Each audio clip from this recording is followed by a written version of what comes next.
का इस्तकबाल है V1 न्यूज़ में। V1 न्यूज़ से जुड़े रहें ताज़ा तरीन खबरों के लिए।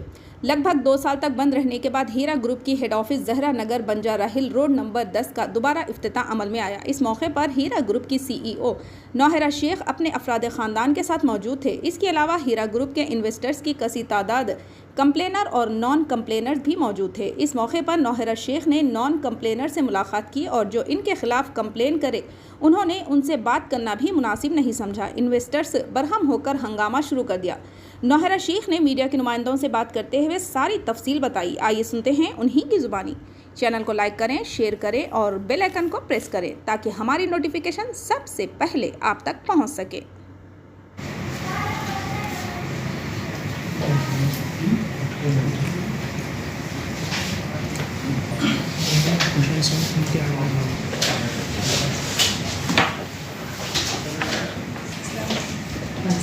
जी बोलिए। मैं यहाँ की आवाज़ की तरफ से आपसे सवाल करना चाहती हूँ कि 2 साल मुसलसल नुकसान के बाद बिजनेस के दोबारा वापस के बारे में बताइए और बतौर CEO से हमारे सुनने वाले जानना चाहते हैं कि आप हीरा ग्रुप ऑफ कंपनी को दोबारा बहाल करने में अभी कितना वक्त लगता है? बहाल तो हीरा ग्रुप वैसी ही है जैसा मैं छोड़ कर गई थी। आप भी देख रहे हैं अल्हम्दुलिल्लाह। मैं भी अभी ऑफिस में आज जो है 2 साल 6 महीनों के बाद इंशाल्लाह एंट्री की हूँ। मगर मैंने सोचा था कि बहुत सारे चीज़ें बहुत कुछ करके मगर अल्लाह ने ऐसे ही रखा है अल्हम्दुलिल्लाह। तो इंशाल्लाह डेवलपमेंट के लिए तो अपना तो गोल्ड का बिज़नेस है, फ़ौरन जो है स्टार्टअप ले लेगा। उसके लिए कुछ बहुत ज़्यादा वक्त नहीं लगेगा। इंशाल्लाह मैं अल्लाह की ज़ात से उम्मीद रखती हूँ कि बहुत जल्द इंशाल्लाह हो जाए।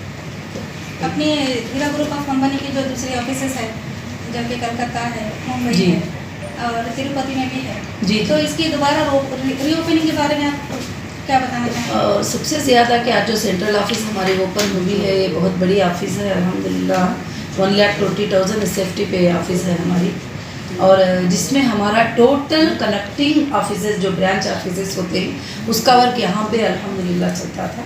तो इसलिए मैं सबसे पहले इसको स्टार्टअप कर लूँगी और इसमें यहाँ पर मैं शुरू कर लूँगी। तो इंशाल्लाह बाकी के जितने भी ब्रांचेस हैं वो सारे ब्रांचेस को हैंडल करना भी इजी।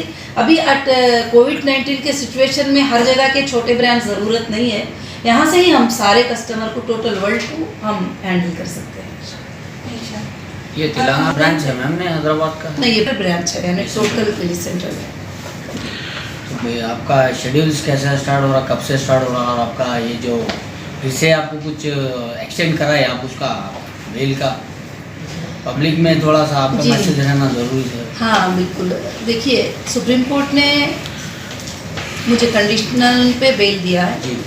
और वो बेल आगे जारी रहेगी इंशाल्लाह। और सुप्रीम कोर्ट का एक डिसीजन भी अल्लाह के फजल से आएगा और काफ़ी डिसीजन सुप्रीम कोर्ट के आ चुके हैं कि सुप्रीम कोर्ट ने खुद ने कहा है कि आप अपने बिज़नेस को स्टार्ट करो, आप अपने बिज़नेस को रिस्टार्ट करो, अपने बिज़नेस को चलो।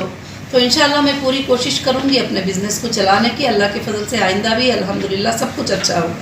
ये 6 वीक का जो आपको एक्सटेंशन वो मेल मिला था कंडीशनल, अभी उसमें कुछ एक्सटेंशन हुआ? 6 वीक का के 19th को हुआ था। अभी जो 5 मार्च को जो ऑर्डर हुआ उसमें नेक्स्ट हियरिंग तक बोल दिए हैं, कोई वीक्स कोई टाइम नहीं, नेक्स्ट हियरिंग तक करके बता दिए हैं इंशाल्लाह। अब चलते रहेंगे कोर्ट में। आप बस मेरे तरफ से मैसेज बोल रहे हैं जी।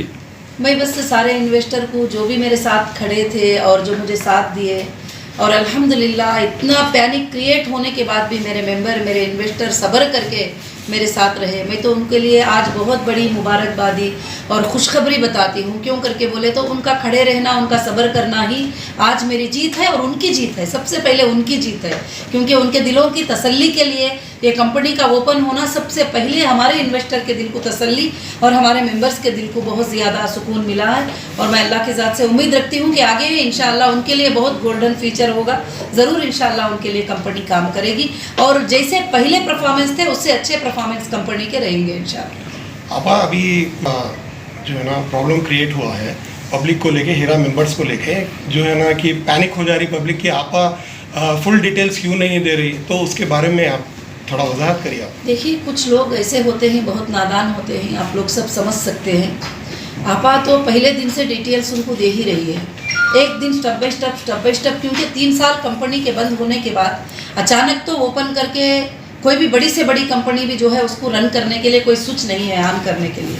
इतने बड़े कारोबार को रिस्टार्ट करना, इसके सारे चीज़ें, इसके बिल्स, इसके पेमेंट्स, इसकी इलेक्ट्रिसिटी, इसके सारे सिस्टम को जो है रिस्टार्ट करने के लिए थोड़ा टाइम लगता है। अब लोग जो है, कुछ लोग जो पूछते हैं ना, मुझे नहीं लगता कि वो रियल इन्वेस्टर हैं। अगर रियल इन्वेस्टर होते तो हमारे से जो ताल्लुकात थे, जो लेन देन का मामला था, वो बिल्कुल अच्छे से समझ जाते हैं। अब वैसे बोलेंगे तो अल्लाह ताला भी इतनी ज़मीन और आसमान को बनाकर भी कुछ लोग सेटिस्फाई नहीं होते कि इसने ये नहीं बनाया, उसने वो नहीं किया, हमको ऐसा कैसे रख दिया करके। ऐसे ही तमाम लोगों के सवालात का जवाब देना मुनासिब भी नहीं समझते। और माशाल्लाह जो 99 फेवर में बात करते हैं, आप उनकी बात करो। जो एक बंदा सेटिस्फैक्शन नहीं है तो अब मेरा फ़र्ज़ भी नहीं बनता कि उसको टोटली वो बंदा सेटिस्फाई हो जाए। अगर मैं 1000 भी उसको सेटिस्फाई की बातें करूंगी, वो मानेगा नहीं, क्योंकि वो आता ही है हमको नीचे दिखाने के लिए, उसका क्वेश्चन ही होता है हमको गिराने के लिए। एक्चुअली उन्होंने IBG मेंबर है क्या नहीं, हमको वो भी नहीं पता। अगर IBG मेंबर आए तो जब इंशाल्लाह ट्रेस करेंगे हमें पता चलेगा। मैडम, कुछ लोगों ने चेक बाउंस की शिकायत भी की है, नीचे चेक देने के बाद चेक बाउंस हुआ है। देखिए, मैंने आपको बता दिया कि जो चेक हमने इशू किया था परफेक्टली 100% अमाउंट के साथ किया था। अब उन्होंने कोर्ट के थ्रू चेक ले लिए, चेक ले जाकर जमा किए, कोर्ट में क्या किए, बैंक में डाले, बैंक से क्या गए, अब वो जाने और ऑफिशियल जाने। जो ऑर्डर किया है सुप्रीम कोर्ट जाने, और सुप्रीम कोर्ट ने ऑर्डर किया, हमने दे दिया, और supreme court after verification clearance कहा है। अब कुछ जगह पर मिसअंडरस्टैंडिंग से जाकर चेक जमा हो रहे हैं। जब तक ये कंपनी से उनका वेरिफिकेशन होकर क्लियरेंस नहीं जाता कि इन्होंने जो FIR किया है, ये कंपनी का कस्टमर था और इसको कंपनी इतना पैसा देना था, ठीक है रिलीज़ करिए करके, उस वक्त तक तो पेमेंट रिलीज़ होने का सवाल तो नहीं बनता है। और कोई भी आकर करे और कोई भी FIR कर दे, उसको पैसे मिल जाए तो फिर पूरी दुनिया करने लगेगी। तो इसलिए जो है इंशाल्लाह हमने परफेक्टली सुप्रीम कोर्ट के ऑर्डर के मुताबिक चेक जमा किया है। जो FIR में पेमेंट है उतना पेमेंट उनके नाम से हमने इशू किया है।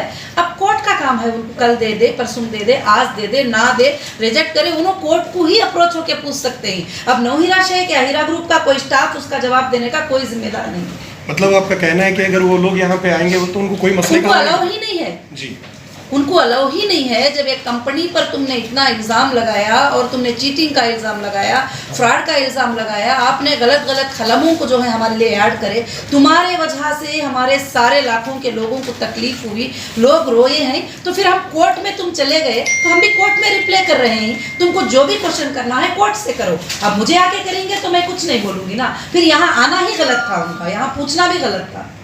ओके मैडम, जो आपकी ऑफिस खुली है, अब यहाँ से क्या एक्टिविटीज़ आप अंजाम देंगे? जो एक्टिविटीज़ पहले थे, अपने स्टाफ का आना जाना और अपने कस्टमर को हैंडल करना, उनके पेमेंट्स का देना, और सबसे पहले तो अभी कंपनी में जो थोड़े हालात आए हैं वो पेमेंट शेड्यूल को क्लियर करना चाहेगी कंपनी। सबसे पहले जो प्रॉब्लम्स हैं, जो लोग हाइपर टेंशन हैं, जो लोग तकलीफ महसूस करते हैं, इससे सबसे पहले कंपनी उनको क्लियर करेगी। उसके बाद अपने बिजनेस को रिस्टार्टिंग के प्लानिंग कर लेगी इंशाल्लाह। आपके इन्वेस्टर्स को एक ऐसी हिम्मत वाली बात बोलिए आपके ये प्रेस लाइव की तरफ से, ताकि वो लोग जो है ना पैनिक में हो सके, एक इत्मीनान से जो है ना रह सके। क्योंकि अभी देखने में आ रहा है, माफी देखने में आ रहा है कि बहुत सारे इन्वेस्टर्स पैनिक हो जा रहे हैं। आप क्यों खुल के डेट नहीं दे रहे, क्यों मतलब जो cut to cut straightforward क्यों बात नहीं कर रहे आप, कुछ इस तरीके से सवाल उठ रहे हैं। देखिए, आपा क्यों बात कर रहे हैं करके बोले तो आपा के हाथ में कोई चीज़ नहीं है, सारे चीज़ें गवर्नमेंट के हाथ में आपने दे दिया है। अभी वो जैसे डेटा सेंटर वापस देंगे तो जब मैं दे सकती हूँ, जब मैं क्लियर कर सकती हूँ। और मैंने यही बताया, हर अपडेट में मैं कोई गलत अपडेट नहीं दी थी, और जो अपडेट दी थी वो मैं करके बताई हूँ। इंशाल्लाह आज भी मेरा वही अपडेट है। और मेरे जो रियल इन्वेस्टर हैं वो कोई पैनिक क्रिएट भी नहीं। अल्हम्दुलिल्लाह मुझे हज़ारों के ईमेल आते हैं, उनको मैंने एक्सेस दे दिया है और मैं उनको जवाब भी दे रही हूँ। इंशाल्लाह वो पूरे सेटिस्फाइंग, अल्लाह के फजल से मेरे इन्वेस्टर को कोई फिक्र करने की ज़रूरत नहीं। उनके पैसे बल्कि बैंक में हैं, उनको कोई फिक्र करने की जरूरत है। कंपनी के पास इतने सोर्सेस हैं कि कंपनी उनको छोड़कर नहीं भागेगी, इंशाल्लाह उनको अदा करेगी अल्लाह के। थैंक यू मैडम, आपने शहबाज खान के खिलाफ कंप्लेंट किया है, केस किया है? किसके? शहबाज खान के खिलाफ, जिसने हीरा विक्टिम एसोसिएशन का जो वो बनाए थे। जी, उससे पहले ही हमने उनके ऊपर जो है मानहानि केस लगाया है और डिफेमेशन सूट 10 करोड़ का जो है उनके ऊपर लगाया है। उसके बाद भी कोर्ट ने ऑर्डर किया है कि वो हमारा नाम नहीं ले और नौहीरा शेख का नाम लो या हीरा ग्रुप का नाम। उसके बाद भी वो कोर्ट ऑफ कंटेम्प्ट करते हुए जो है वहाँ से बहुत सारे बातें आते रहते हैं, वो भी हमने कोर्ट को रिपीट सबमिट किया है। इंशाल्लाह बहुत जल्द अच्छा फैसला आएगा। ओके मैडम, आपने ये चीज़ कही कि सभी इन्वेस्टर्स के पैसे बैंक में महफूज है। बैंक में महफूज है नहीं बताया, कि बैंक में जैसा रहता है तो वो इंसान जैसा इत्मीनान से रहता है, मेरे कस्टमर वैसा रह सकते हैं, क्योंकि कंपनी के जो सोर्सेस हैं, जो पेमेंट्स हैं, वो अपने प्रॉपर्टी के ज़रिए, गोल्ड के ज़रिए अल्हम्दुलिल्लाह उनको क्लियर करने के लिए कंपनी रेडी है, तो फिर उनको कुछ भी टेंशन लेने की ज़रूरत नहीं है। ठीक है। Thank you.